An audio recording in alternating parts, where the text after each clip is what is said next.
Hello and welcome. Today I am doing a video on how Florida is getting a lot closer. But before we get started, please go and subscribe. We're only 9 subscribers away from hitting 300. So go and subscribe and let's get started. So, Biden has an average 1.2 lead in the state of Florida. Earlier in, July 25th, polling showed him at an 8.4 lead. Ever since then, his polling lead has fallen dramatically, closing by 7 points. Florida was definitely not going to be more than, I don't even think, the max victory, I think, is a 2-point win in the state of Florida. Two latest polls in NBC Marxist gives a tie. That's considered an A-plus rated pollster. I don't know how it predicted in 2016. I think it was actually a slight Clinton lead by, I think, +2 it gave her. But it wasn't in the final stretch. It was like a month beforehand. Trafalgar gives Trump +3, AR-rated pollster. And Quinnipiac gives Biden +3, a Democratic pollster. But if you look at trending among polls, let's look at St. Pete. Gave Biden a +6, now a +3. CNBC is the same, but before that was a +6. Marxist, I think that is their first poll. Yeah. And Quinnipiac gave Biden a +13 to a +3. So that is not a good sign at all for Biden if it is closing this fast. And if he has an average 7.5-point lead in the general election, that is not good at all. So we're going to look at a specific poll, the NBC Marxist poll, which gives a tie.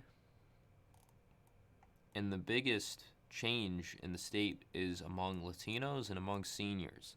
So in 2016, Trump only won 35% of Latino voters, but in the poll, it gives Trump 50%, and the Democratic lead went from 62 down to 46.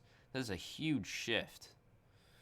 It's mostly among, Cuban voters supported Trump around, I think, a 60% to a 40%. So that lead probably increased, and some more support among other Latino voters supporting Trump has also increased. So now Trump has a 4-point lead over Latino voters in the state of Florida, which is huge. Among senior voters, Trump won 50.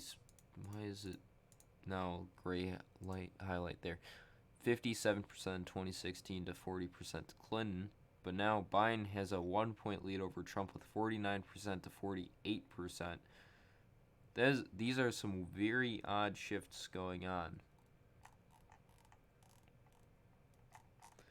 But with Trump's increasing Latino vote, that is not a good sign, because if that's happening in the state of Florida, that's probably happening nationally.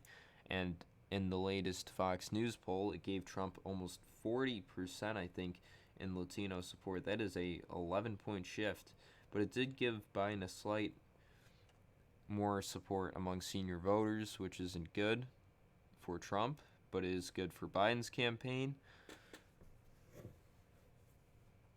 When more Latinos support Trump in Florida, it's most likely going to be happening in Texas and Arizona, probably going to start raising Trump support there.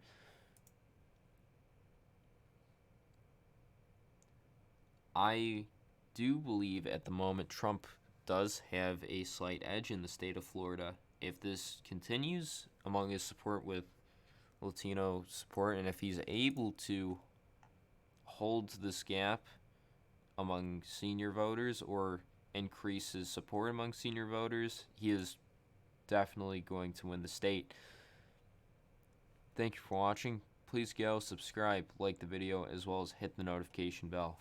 Bye.